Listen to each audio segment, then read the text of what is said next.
করে ডাক দিয়ে বলে, আব্বাজান দেখেন আপনার নাতি কি বলতে চায়, সে নাকি তার বাবার কবর জিয়ারত করতে যাবে। আল্লাহর নবীর চোখের পানি দেখে আব্দুল মুত্তালিব আর সহ্য করতে পারল না, এক পর্যায়ে ডাক দিয়ে বলে, আমিনা রে, আমার নাতির চোখের পানি আমার আর সহ্য হয় না, যাও যাও তুমি কবর জিয়ারত করতে যাও। শুধুমাত্র তুমি একা যাইবা এমনটি নয়, হযরত আমিনার সঙ্গে কয়েকজন সাথী প্রেরণ করলেন, তার ভিতরে উম্মে আইমান নামক একজন বাদীও পাঠায় দিলেন। এক পর্যায়ে মুসলমান ভাইরা আমার মক্কা থেকে রওনা দিলেন কাফেরা। হযরত আমিনা গিয়ে হাঁটতে হাঁটতে এক পর্যায়ে হযরত আব্দুল্লাহর কবরের কাছে যখন চলে গেল, হযরত আমিনা আল্লাহর নবী রাহমাতুল লিল আলামিনকে ডাক দিয়ে বলে, বাবা মুহাম্মদ, এই যে কবরখানা দেখতেছো, উঁচা জায়গা খানা দেখতেছো, এটাই হচ্ছে তোমার বাবার কবর। আল্লাহর নবী রাহমাতুল লিল আলামিন আর সইতে পারল না, মানুষ যেরকম নামাজের ভিতরে হাঁটু গেড়ে বসে যায়, নবী আমার সঙ্গে সঙ্গে বাজান আমার হাঁটু গেড়ে বসে গেলেন। ওই কবরের উপরে দুইখানা হাত ঘুরাইতেছেন আর চোখের পানি ছেন, ডাক দিয়ে বলে, আব্বা আমার খেলার সাথীরা সবাই তো আব্বার কোলে চড়ে, আমি তো কোনোদিন তোমার কোলে চড়তে পারলাম না, আমি যদি তোমার কোলে নাও চড়তে পারি, আজকে আমি তোমার কবরের পাশে আসি, মেহেরবানি করে তুমি আমাকে একটা বার সন্তান বলে ডাক দাও না। এই কথা বলতেছেন আর আল্লাহর হাবিব রাহমাতুল লিল আলামিন চোখের পানি ছেড়ে বাগানটা আমার কন্দন করতেছেন। কিছু সংখ্যক রাখাল এসে ডাক দিয়ে বলে, কে গো, তোমার পরিচয় তোমার জানতে চাই। হযরত আমিনা বলে, আমি মক্কার নিডার আব্দুল মুত্তালিবের পুত্রবধূ। এইটা আবার সন্তান তার বাবার কবরের পাশে এমন করে কাঁদতেছে। রাখাল ডাক দিয়ে বলে, আমিনা তোমার দুইটা পা ধরে বলি গো, তুমি তোমার এই সন্তানকে এখান থেকে নিয়ে যাও, যতক্ষণ পর্যন্ত তোমার সন্তান এখানে চোখের পানি ফেলে কান্না করতেছে, তুমি নজর করে দেখো, আমাদের একটা উট, আমাদের একটা দুম্বা, আমাদের একটা ছাগল ঘাসে মুখ লাগায় নাই, মেহেরবানি করে তুমি এখান থেকে নিয়ে যাও। হযরত আমিনা আল্লাহর হাবিব রাহমাতুল লিল আলামিনকে পিছন দিক থেকে ঝাপটা দিয়ে তোলা শুরু করলেন। আল্লাহর হাবিব রাহমাতুল লিল আলামিন বারবার ঝাপটা দিয়ে কবরের উপরে যায়। হযরত আমিনা আবার জোর করে নবীকে বুকের ভিতরে নেয়। একবার সবাই মিলে যখন আল্লাহর হাবিব রাহমাতুল লিল আলামিনকে জোর করে নিলেন, এইবার নিয়ে যখন আবার মক্কার দিকে রওনা দিল, আবওয়া নামক জায়গায় যখন আবার পৌঁছে গেল, আবওয়া নামক জায়গায় পৌঁছার পরে হযরত আমিনার গায়ে প্রচন্ড জ্বর চলে আসলো। জ্বর চলে আসার পরে যুবক ভাইরা আমার খেয়াল করে আমিনা বুঝতে পারলেন, আর আমি দুনিয়াতে বাঁচবো না, দুনিয়া থেকে আমার এবার বিদায় নিতে হবে, আর আমি দুনিয়াতে বাঁচবো না। এই মনে চিন্তা করে উম্মে আইমানকে ডাক দিয়ে বলে, উম্মে আইমান রে, আমার ছোট্ট সন্তান, আমার সন্তান যখন গর্ভে ছিল সে সময় তার আব্বারে হারাইছে, আজকে মনে হয় মারও হারায় ফেলবে, মেহেরবানি করে তুমি আমার সন্তানটাকে, আমি যদি মারা যাই এখানে আব্দুল মুত্তালিবের কাছে তুমি পৌঁছায়া দিও। এই কথা বলে মুসলমান ভাইরা আমার এক পর্যায়ে আল্লাহর হাবিব রাহমাতুল লিল আলামিনের আম্মা ওখান থেকে দুনিয়া থেকে চলে গেল। আল্লাহর হাবিব রাহমাতুল লিল আলামিন কান্না করা শুরু করলেন। এইখানে কাফন দাফনের কাজ শেষ করে যার দরকার না সে বোরকা ছাড়ে না। এই হলো সমাজের অবস্থা। যেখানে যাবেন সেখানেই মহিলা, রাস্তাঘাটে যাবেন মহিলা, বাজারে যাবেন মহিলা, মার্কেটে যাবেন মহিলা, শেষ পর্যন্ত জমির ধান লাগে তাও মেয়ে মানুষ। এদিক না কথা বলেন না কেন? এই জন্য তো মুসলমান ভাইরা আমার আজকে আমাদের সমাজের এই অবস্থা। গুরুত্ব সহকারে হাজি সাহেব নামাজ আদায় করেন, গুরুত্ব সহকারে 5 ওয়াক্ত নামাজ পড়ে ওয়াজ করেছে, সমাজের বড় লিডার, কিন্তু বউ পর্দাত নাই। ঠিক না? ঠিক জোরে বলেন। নামাজ পড়া ফরজ, হজ করা ফরজ, যাকাত দেওয়া ফরজ, পর্দা করা কি? জোরে বলেন। এই ফরজের প্রতি আমাদের একদম অনীহা ভাব। সমাজের বুকে দেখা যায় 100-এর ভিতরে 2 জন মহিলা পর্দা করে, বাকিটাই বেপর্দা। ঠিক না ঠিক? জোরে বলেন।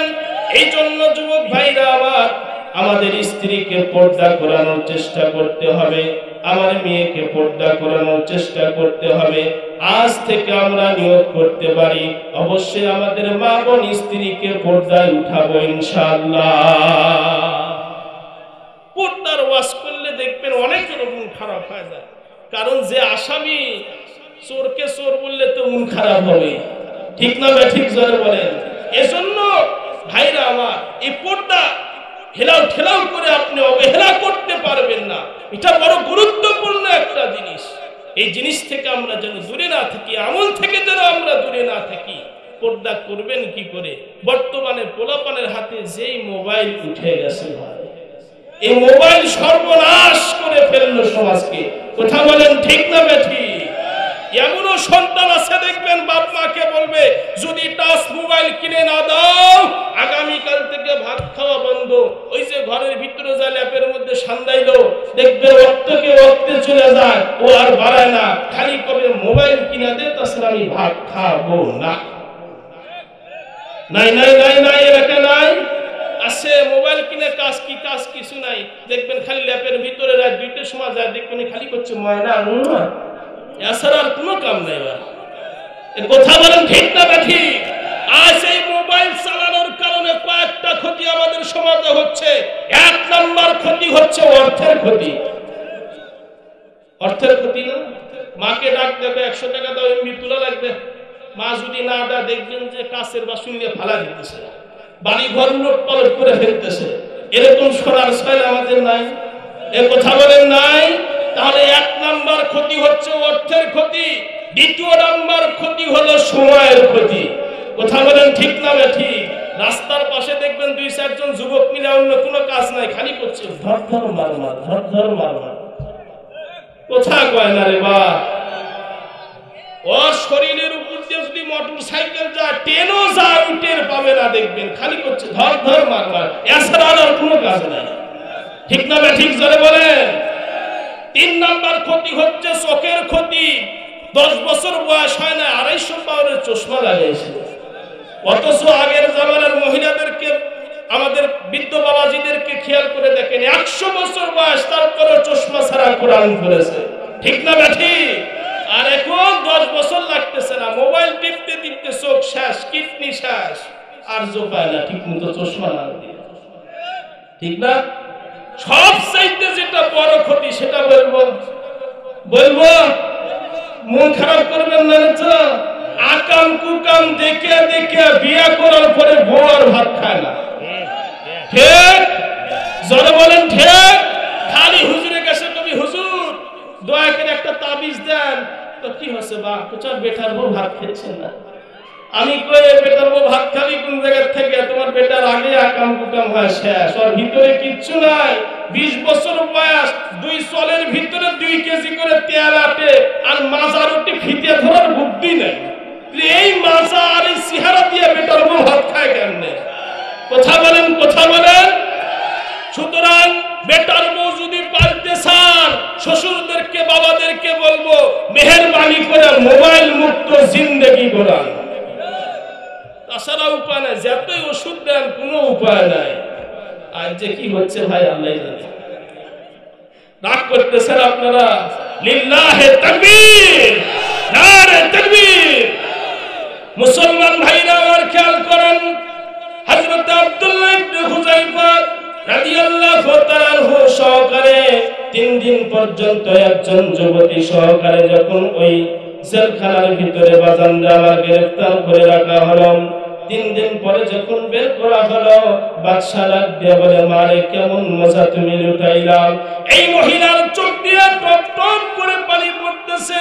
মহিলা ডাক দিয়ে বলে, বাদশা নন্দন, তুমি আমাকে কার কাছে পাঠিয়েছো? সে মানুষ না পাথর, আমি তো কিছুই বুঝতে পারলাম না। কারণ 3 দিন পর্যন্ত তার কাছে থাকলাম, আমার চেহারা তো দূরে থাক, বিন্দু পরিমাণ আমার একটা জামার দিকেও সে নজর করে নাই। সারাটি রাত জেগে জেগে নামাজ পড়ে, আর তার জবান দিয়ে শুধু উচ্চারণ হয় না ইলাহা ইল্লাল্লাহ, লা ইলাহা ইল্লাল্লাহ। ও সম্রাট শোনো, আমার মনে চাইতেছে আমি কালেমা পড়ে মুসলমান হয়ে যাই। আল্লাহু আকবার বলেন। সম্রাট ডাকতে বলে, খবরদার, যা জবান দ্বারা উচ্চারণ করেছো দ্বিতীয়বার আর বলবা না, যাও এখান থেকে অতি তাড়াতাড়ি চলে যাও, দরবার থেকে বের হয়ে যাও। পাতি নেতা আবার উপস্থিত, ডাক দেয়া বলে, জাহাবানা কি হয়েছে? কয় কি বুদ্ধি দিলে কাজ ভালো না, আগে তোর গর্দান আমি কেটে ফেলবো। এইবার পাতি নেতা ডাক দেয়া বলে, জাহাবানা আর একটা বুদ্ধি আমার শুনেন, অবশ্যই কাজে লাগবে। কয় কি বুদ্ধি? কয় আবার 3 দিন 3 দিনের জন্য আপনি গ্রেফতার করেন, ঘরের ভিতরে ঢুকান, এক সাইডে শুয়োরের গোশত দিবেন, আর এক সাইডে মদ দিবেন, 3 দিন পর্যন্ত কোনো খাবার দিবেন না।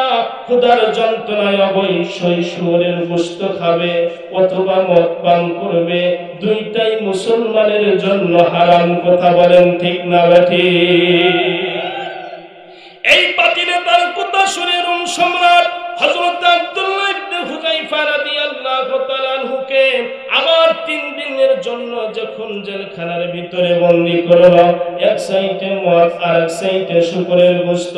3 দিন পরে যখন জেলখানার দরজা খুলল, রোম সম্রাট নজর করে দেখে মদের জায়গায় মদ পড়ে আছে, শুকরের গোশতের জায়গায় শুকরের গোশত পড়ে আছে, একটা তো হাত লাগায় নাই। রোম সম্রাট ডাক দিয়ে বলেন, হে আল্লাহর বান্দা, কে তোমাকে এই গোশত আর মদ থেকে তোমাকে বিরত রাখলো? হযরত আব্দুল্লাহ ইবনে হুযায়ফা রাদিয়াল্লাহু তাআলা আনহু ডাক দিয়ে বলে, সম্রাট, আল্লাহর দুশমন খুশি হবে সেই জন্য আমি খাই না। ওয়া বারুকের সময় এটা খাওয়া জায়েজ ছিল শরীয়তের মাসলা অনুযায়ী।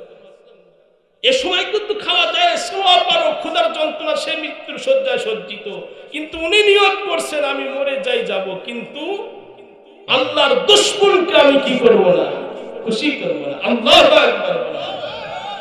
রোম সম্রাট এইবার রাখতে বলে, আব্দুল্লাহ ইবনে হুযায়ফা, শুরু থেকে নিয়ে শেষ পর্যন্ত আমি এত চেষ্টা করলাম, বাহানা করলাম, কোনোভাবেই তোমার ঈমান নষ্ট করতে পারলাম না। এইবার তোমার কাছে আমার একটা দাবি, তোমার কাছে আমার একটা আরজি, মেহেরবানি করে তুমি আমার কপালে একটা চুম্বন করো। তুমি যদি আমার কপালে একটা চুম্বন করো, আমি তোমাকে ছেড়ে দিব। হযরত আব্দুল্লাহ ইবনে হুযায়ফা রাদিয়াল্লাহু তাআলা আনহু ডাক দিয়ে বলে, সম্রাট, শুধুমাত্র আমাকে একা ছেড়ে দিলে চলবে না, আমার সঙ্গে যতগুলি নবীর সাহাবী গ্রেফতার হয়েছে সবাইকে ছেড়ে দিতে হবে। বলে ঠিক আছে, ছেড়ে দিলাম। এইবার কপালে চুম্বন করে নবীর সাহাবীদেরকে নিয়ে হযরত আব্দুল্লাহ ইবনে হুযায়ফা রাদিয়াল্লাহু তাআলা আনহু হযরত আমিরুল মুমিনিন ওমর ফারুক রাদিয়াল্লাহু তাআলা আনহুর কাছে যখন চলে গেলেন, হযরত ওমরকে সব ঘটনা যখন খুলে বললেন, হযরত ওমর ফারুক রাদিয়াল্লাহু তাআলা আনহু সঙ্গে সঙ্গে বসা থেকে দাঁড়িয়ে গেলেন, হযরত আব্দুল্লাহ ইবনে হুযায়ফা রাদিয়াল্লাহু তাআলা আনহুর কপালে চুম্বন করলেন, আর বললেন, হে নবীর সাহাবীরা, তোমাদের সবার উচিত হযরত আব্দুল্লাহ ইবনে হুযায়ফা রাদিয়াল্লাহু তাআলা আনহুর মাথায় চুম্বন করা। এই ছিল নবীর সাহাবীদের ঈমানের অবস্থা। আর এখন আমাদের যা ঈমানের অবস্থা, এবার চিন্তা করে দেখি, এই ঈমান দিয়া আল্লাহ পর্যন্ত পৌঁছা সম্ভব না অসম্ভব, নিজেই রেজাল্ট দিতে পারবো। কথা বলেন ঠিক না বেঠিক? তাহলে ইবাদত কবুল হওয়ার জন্য কয়টি শর্ত? জোরে বলেন কয়টি? 1 নাম্বার, ঈমান থাকা লাগবে মজবুত ঈমান, সাহাবায়ে কেরামের মতো ঈমান। আল্লাহু আকবার। 2 নাম্বার হচ্ছে নিয়ত ঠিক থাকতে হবে। যা কিছু করব কাকে খুশি করার জন্য? জোরে বলেন কাকে? আর বর্তমানে সমাজে তো আমরা যা কিছু করতেছি খালি মানুষ দেখানোর জন্য। ঠিক না ঠিক স্যার বলেন? হাজি সাহেব হজ করে আসছে, মাদ্রাসার হুজুর রশিদ বই নিয়ে গেছে, চাচা এক মন ধান দেন বারে মাদ্রাসাতে তিনখানা লেখবা লিখছেন, শুধু মোহাম্মদ দিয়ে নাম লিখে দিচ্ছেন, রশিদ কেটে দিচ্ছে। চাচা এখন ডাক দেখে, আমি 2 বার হজ করছি, বারে আলহাজটা লিখে দাও। কথা বলেন, কথা বলেন, আছে না এরকম পার্টি সমাজে? আছে না? হাজি সাহেব না লিখলে, আলহাজ না বললে বেচারা চরম পর্যায়ের মন খারাপ। তার মানে বোঝা গেল হজ করেছে মানুষ দেখানোর জন্য, মানুষ আমাকে হাজি বলবে এই জন্য হজ করেছে, আসলে আল্লাহ এবং তার রাসূলকে রাজি খুশি করার জন্য হজ করে নাই। কথা বলেন ঠিক না ঠিক? আমি আপনাদের কাছে এখন একটা মাসলা চাবো, আপনারা উত্তর দিবেন। হযরত আদম আলাইহিস সালাতু ওয়াস সালাম থেকে শুরু করে নিয়ে মুহাম্মদুর রাসূলুল্লাহ সাল্লাল্লাহু আলাইহি ওয়াসাল্লাম পর্যন্ত যতগুলি নবী আসছেন দুনিয়াতে, কোন নবীর নামের শুরুতে আলহাজ অথবা হাজি লেখা আছে? একটাও না, একটাও না। আচ্ছা, নবীর সাবজেক্ট বাদ দেন, আল্লাহ রাসূলের যতগুলি সাহাবী আছে, এই সাহাবায়ে কেরামের ভিতরে কোন নবীর সাহাবীর নামের শুরুতে আলহাজ অথবা হাজি লেখা আছে? তারা মনে হয় হজ করে নাই। আপনারা কি বলেন, হজ করে নাই? হজ করার পর তারা আলহাজ লিখলো। আচ্ছা, সাহাবীর যুগ বাদ দেন তো, আমাদের ইমাম 4 জন বড় বড় ইমাম, এই ইমামের নামের শুরুতেও কি আলহাজ লেখা আছে? কথা বলেন, আছে? তাহলে নবীর নামের শুরুতে নাই, সাহাবীর নামের শুরুতে নাই, ইমামদের নামের শুরুতে নাই, বড় পীর আব্দুল কাদের জিলানী রাহমাতুল্লাহি আলাইহির নামের শুরুতে নাই, আপনি কিসের হাজি বলেন? আপনার নামের শুরুতে আলহাজ না লিখলে আপনার মন খারাপ, তার মানে বোঝা গেল আপনার নিয়ত খারাপ। ঠিক না ঠিক জোরে বলেন? এই জন্য ইবাদত করতে হবে কাকে খুশি করার জন্য? জোরে বলেন, কাকে? এজন্য আমাদের পীর সাহেব হুজুর বলেন, একটা জরুরতে জিন্দেগি আর একটা হচ্ছে মাকসাদে জিন্দেগি। এই যে প্যান্ডেল করছেন, লাইট লাগাইছেন, মাইক ব্যবহার করতেছি, যা কিছু এগুলা হচ্ছে প্রয়োজন, কিন্তু মেন একটা উদ্দেশ্য আছে, সেটা হচ্ছে আল্লাহ এবং তার রাসূলকে রাজি খুশি করা। কথা বলেন ঠিক না ঠিক? এজন্য নিয়ত ঠিক করতে হবে। বেশি লম্বা করব না, সংক্ষিপ্ত আকারে, আপনারা মনে হয় বিরক্ত হয়ে যাচ্ছেন। চলবে ইনশাআল্লাহ। 3 নাম্বার হলো হালাল খাবার খাইতে হবে। এবার যার মন খারাপ করেন না, কি খাবার খাওয়া লাগবে? জোরে বলেন। আমাদের সমাজে তো সুদ নাই, নাই নাই, এলাকার মানুষ ভালো সুদ খায় না, আছে? আস্তাগফিরুল্লাহ, এলাকা তো আছে। সুদ খায় যাতে ইবাদত করেন, কাজ হবে না। ঠিক না ঠিক? আল্লাহ রাব্বে বলেন, ইয়া আইয়ুহান নাস কুলু মিম্মা ফিল আরদি হালালান তাইয়্যিবা। পবিত্র খানা খাওয়ার কথা আল্লাহ বলেছেন। অপবিত্র খানা খেয়ে, ঘুষের টাকা সুদের টাকার খানা খেয়ে আল্লাহর ইবাদত যতই করেন, ওই ইবাদত আল্লাহ পর্যন্ত পৌঁছবে না। কথা বলেন ঠিক না ঠিক? হাজ্জাজ বিন ইউসুফ নাম শুনছেন আপনারা? বহুত বড় একজন জালেম বাদশা। মানুষেরা জিজ্ঞাসা করে, জাহাবানা, আপনি যে আকাম কুকাম করতেছেন, উলামায়ে কেরামদেরকে গ্রেফতার করতেছেন, কতল করতেছেন, নবীর সাহাবীদেরকে মেরে ফেলতেছেন, শহীদ করে দিচ্ছেন, এরা যদি বদদোয়া করে তাহলে আপনার কি হবে? এ বোকা, ওই কাম আমি আগেই সেরে ফেলছি, ওরা বদদোয়া করলে জীবনও কবুল হবে না। কই কেমনে? কই দেখো না, হুজুরদেরকে মাঝে মাঝে যে দাওয়াত দিয়ে খিলাই, এটা কি হালাল খাবার খিলাই? যেদিন দাওয়াত দিব তার আগা দিন আমার সৈন্য মাঠের ভিতরে পাঠায় দেই, ওরা মরুভূমি এলাকার ভিতরে গিয়া সর্বপ্রথম রাখালদেরকে আগে কতল করে, তারপরে উট ভেড়া দুম্বা যা পায় সব চুরি করে নিয়ে আসে, ওইগুলাই জবাই করে হুজুরদেরকে রোস্ট করে খাওয়ায়। হারাম খাওয়ার পর হুজুর যতই দোয়া করুক কাম হবে না। এটা হাজ্জাজ বিন ইউসুফ বুঝে, কিন্তু আমাদের বুঝার উপায় নাই। ঠিক না ঠিক জোরে বলে? আর আমাদের হয়ে গেছে কি, আসের পর হুজুর চাষটলে বেড়াইতে গেছে, গ্রামের সুদখোর ডাক দেখে, হুজুর চা খান, বিস্কুট খান, পান খান, মানে সুদখোরের সম্মান দেখলে আপনার মাথায় নষ্ট। হুজুরও চাকরির বেতনে বাঁচান লাগবে তো কি কার করবে, বসে থেকে খালি খুঁজছে আল্লাহ করছে কাল হবি না। গোটা বিশ্বের মুসলমান ফিলিস্তিনের জন্য কান্না করতেছে, একটা কাজও হচ্ছে না। কারণ কি? কারণ কি? জবান না পা। ঠিক না ঠিক জোরে বলে। এই জন্য মাঝে মাঝে আমার কাছে অনেক মুসল্লিরা হুজুর দোয়া করেন কিন্তু কাম তো হয় না। তা আমি করে আমাকে কি দোষ? দোষ তো তু করে তোরা হারাম খেয়েছিস, যেতেই দোয়া চাই টিকা দিস কাম হবি না। ঠিক না ঠিক জোরে বলে। এজন্য ইবাদত যদি কবুল করাইতে চান তাহলে হারাম থেকে বিরত থাকতে হবে। পারবেন তো ইনশাআল্লাহ? ইনশাআল্লাহ। চতুর্থ নাম্বার যে শর্ত, সেটা হচ্ছে গুরুত্বপূর্ণ একটা শর্ত, সেটা হচ্ছে সুন্নাত তরিকায় ইবাদত করা। আল্লাহু আকবার বলেন। কি তরিকায়? সুন্নাত তরিকায়। ইবাদত শুধু করলেই চলবে না। আল্লাহর হাবিব যেভাবে করতে বলেছেন, সাহাবায়ে কেরামদেরকে যেভাবে শিক্ষা দিয়েছেন, ওইভাবেই ইবাদত করতে হবে। মন গড়া ইবাদত করলে চলবে। আল্লাহর নবী বলেন, মান আহাব্বা সুন্নতি ফাকাদ আহাব্বানি ওয়া মান আহাব্বানি কানা মাই ফিল জান্নাহ।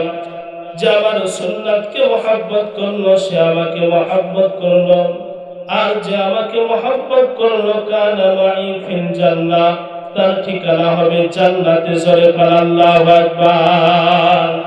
এই জন্য যুবক ভাইরা আমার, আল্লাহর নবীর যদি খাঁটি উম্মত হতে চান, সুন্নাতের উপরে জীবন যাপন করতে হবে।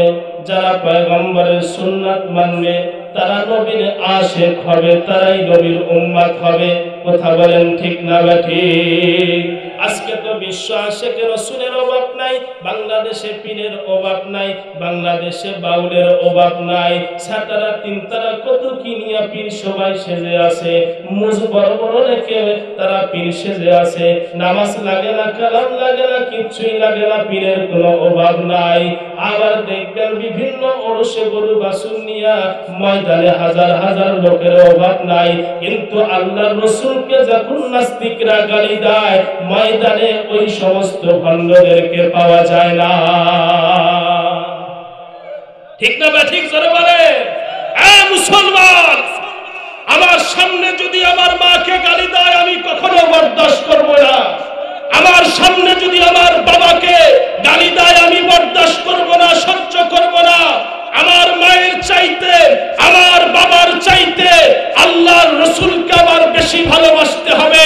সেই রাসূলের অপমান যদি পৃথিবীর কোন জায়গায় হয়, প্রতিবাদ করা এটা আমার ঈমানি দায়িত্ব। যদি প্রতিবাদ আমি করতে না পারি, আমার এই জবান দিয়ে আশিকে রাসূল দাবি মানায় না, তুমি ভণ্ড। কথা বলেন ঠিক না বেঠিক? ভণ্ডদের কারবার দেখবেন, ওরে বাপ রে বাপ, ওরা যা দাবি করে মুহা আল্লাহ রাসূলের সবচাইতে বেশি ভালোবাসে, কিন্তু নবীকে যখন গালি দিল নাস্তিকরা, শাহবাগীরা কত কিছু করলো, আহারে হেফাজতে ইসলামকে মেরে গুম করে শেষ করে ফেলাই দিল। এগুলি দুঃখের কথা বলবো কোন জায়গায়, ওই শাহবাগীদের পক্ষেও কিছু টুপিওয়ালা, দাড়িওয়ালা, জুব্বাওয়ালা পর্যন্ত কথা বলেছে। কথা বলেন ঠিক না বেটি? ওরা আলেম নয়, ওরা জাহান্নামী। কথা বলেন ঠিক না বেটি? রাগ করতেছেন আপনারা? করেন, অসুবিধা নেই।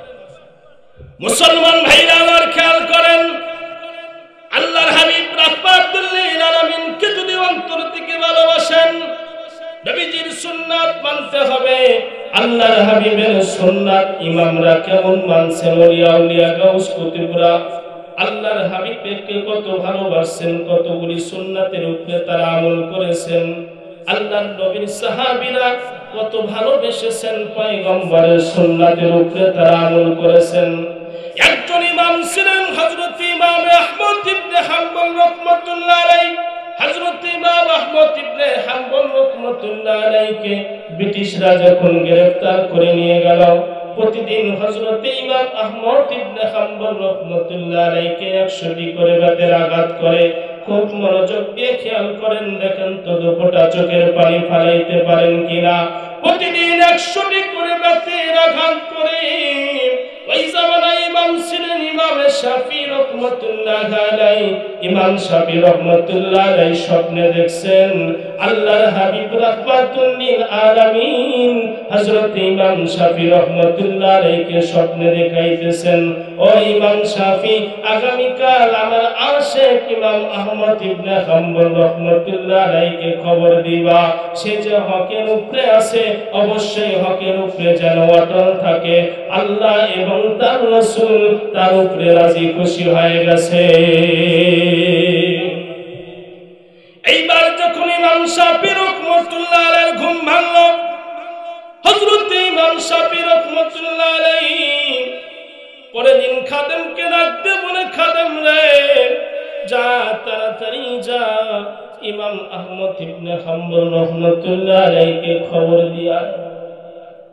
জেলখানার ভিতরে খাদেম চলে গেল, সালেমরা দেখা করতে যায় না। কোন অনুমতি নিয়া হযরত ইমাম আহমদ ইবনে হাম্বল রাহমাতুল্লাহ আলাইহি পর্যন্ত পৌঁছলো খাদেম।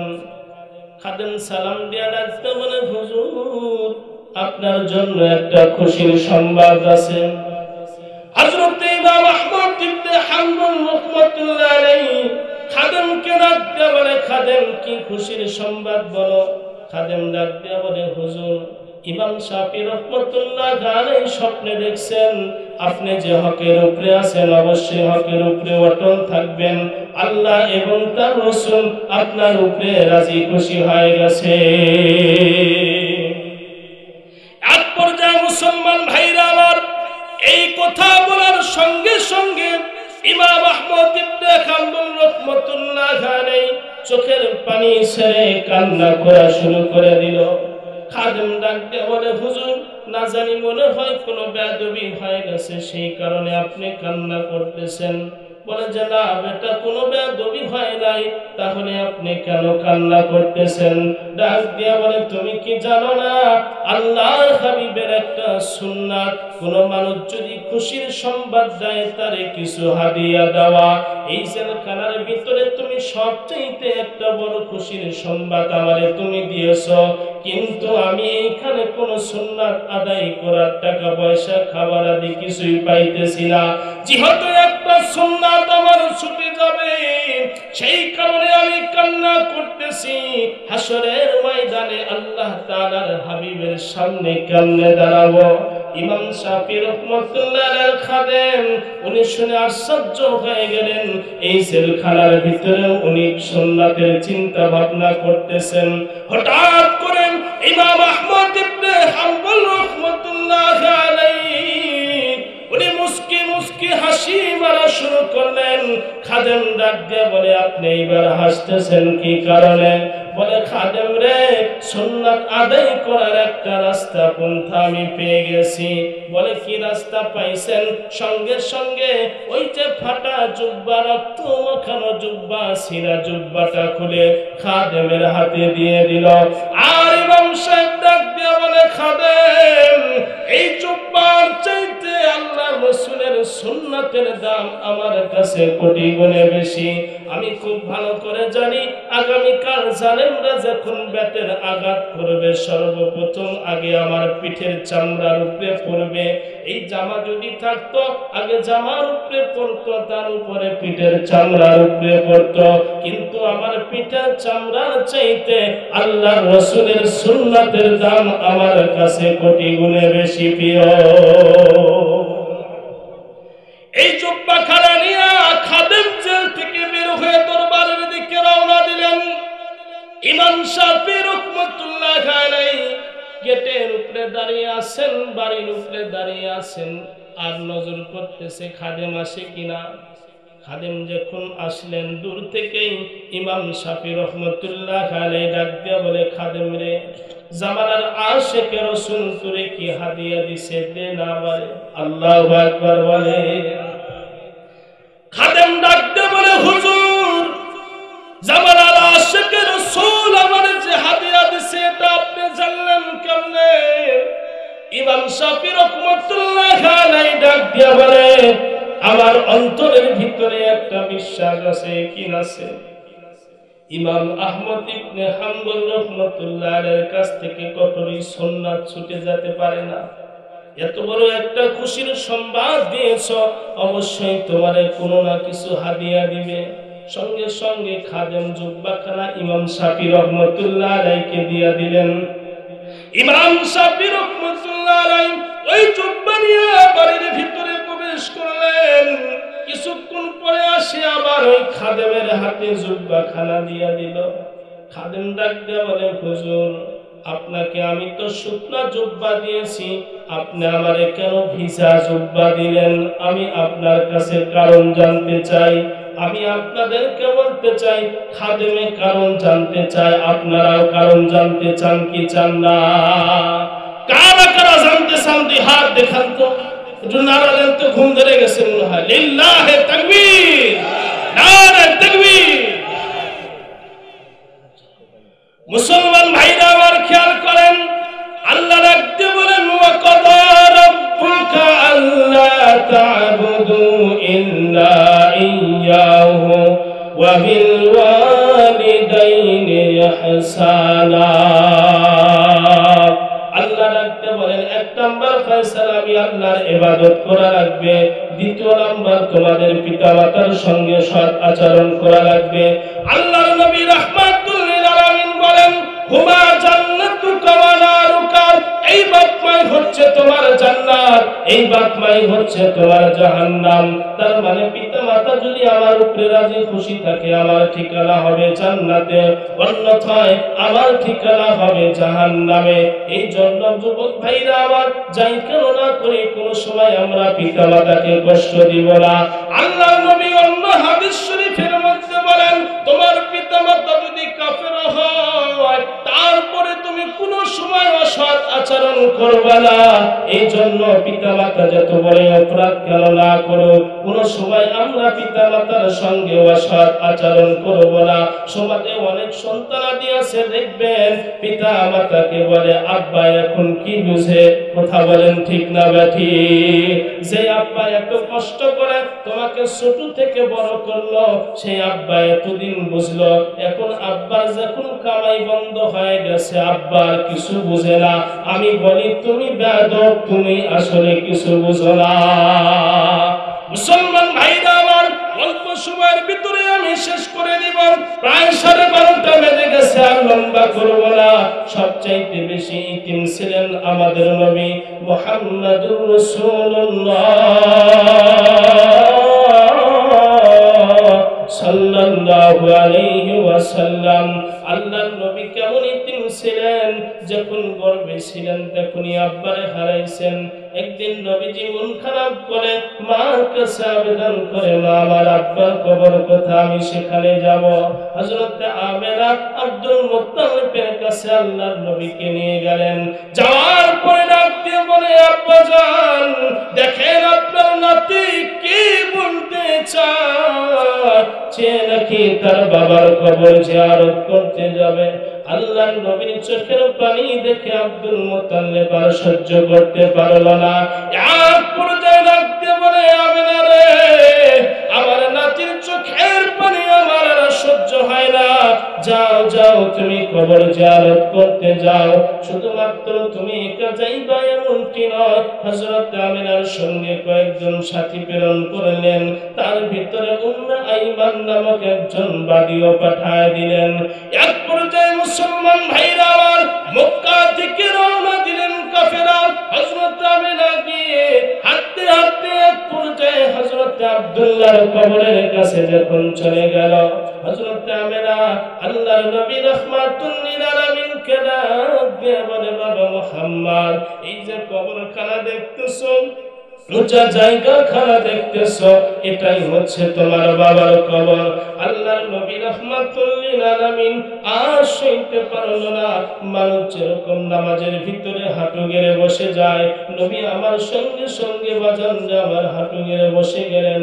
ওই কবরের উপরে দুই কারা হাত ঘুরাইতেছেন আর চোখের পানি ডাক দিয়ে বলে, আব্বা আমার খেলার সাথীরা সবাই তো আব্বার কোলে চড়ে, আমি তো কোনোদিন তোমার কোলে চড়তে পারলাম না। আমি যদি তোমার কোলে নাও চড়তে পারি, আজকে আমি তোমার কবরের পাশে আসি, মেহেরবানি করে তুমি আমাকে একটা বার সন্তান বলে ডাক দাও না। এই কথা বলতেছেন আর আল্লাহর হাবিব রাহমাতুল লিল আলামিন চোখের পানি ছেড়ে বাগানটা আমার কন্দন করতেছেন। কিছু সংখ্যক রাখাল এসে ডাক দিয়ে বলে, কে গো, তোমার পরিচয় তোমার জানতে চাই। হযরত আমেনা বলে, আমি মক্কার নিডার আব্দুল মুত্তালিবের পুত্রবধূ। এইটা আবার সন্তান তার বাবার কবরের পাশে এমন করে কাঁদতেছে।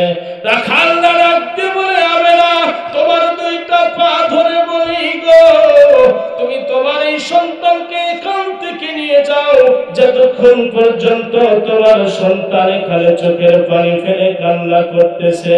তুমি নজর করে দেখো, আমাদের একটা উট, আমাদের একটা দুম্বা, আমাদের একটা ছাগল ঘাসে মুখ লাগায় নাই। মেহেরবানি করে তুমি এখান থেকে নিয়ে যাও। হযরত আমেনা আল্লাহর হাবিব রাহমাতুল লিল আলামিনকে পিছন দিক থেকে ঝাপটা দিয়ে তোলা শুরু করলেন। আল্লাহর হাবিব রাহমাতুল লিল আলামিন বারবার ঝাপটা দিয়ে কবরের উপরে যায়।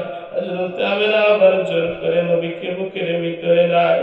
একবার সবাই মিলে যখন আল্লাহর হাবিব রাহমাতুল লিল আলামিনকে জোর করে নিলেন, এইবার নিয়ে যখন আবার মক্কার দিকে রওনা দিল, আবওয়া নামক জায়গায় যখন আবার পৌঁছে গেল, আবওয়া নামক জায়গায় পৌঁছার পরে হযরত আমেনার গায়ে প্রচন্ড জ্বর চলে আসলো। জ্বর চলে আসার পরে যুবক ভাইরা আমার খেয়াল করে আমেনা বুঝতে পারলেন, আর আমি দুনিয়াতে বাঁচবো না, দুনিয়া থেকে আমার এবার বিদায় নিতে হবে, আর আমি দুনিয়াতে বাঁচবো না। এই মনে চিন্তা করে উম্মে আইমানকে ডাক দিয়ে বলে, উম্মে আইমান রে, আমার ছোট্ট সন্তান, আমার সন্তান যখন গর্ভে ছিল সে সময় তার আব্বারে হারাইছে, আজকে মনে হয় মারও হারায় ফেলবে। মেহেরবানি করে তুমি আমার সন্তানটাকে, আমি যদি মারা যাই, এখানে আব্দুল মুত্তালিবের কাছে তুমি পৌঁছায়া দিও। এই কথা বলে মুসলমান ভাইরা আমার, এক পর্যায়ে আল্লাহর হাবিব রাহমাতুল লিল আলামিনের আম্মা ওখান থেকে দুনিয়া থেকে চলে গেল। আল্লাহর হাবিব রাহমাতুল লিল আলামিন কান্না করা শুরু করলেন। এইখানে কাফন দাফনের কাজ শেষ করে উম্মে আইমান আল্লাহর নবীকে তার দাদা পর্যন্ত পৌঁছা দিলেন। এই জন্য আমার নবীও তিন ছিলেন। আমি জানি না মজলিসের ভিতরে কার মা নাই, কার বাবা নাই। এখনই বাজার আমি শেষ করে দিব, দোয়া করে দিব, লম্বা করব না, সংক্ষিপ্ত আকারে। যদি কেউ থাকেন, হুজুর আমার আব্বা নাই, আমার আম্মা নাই,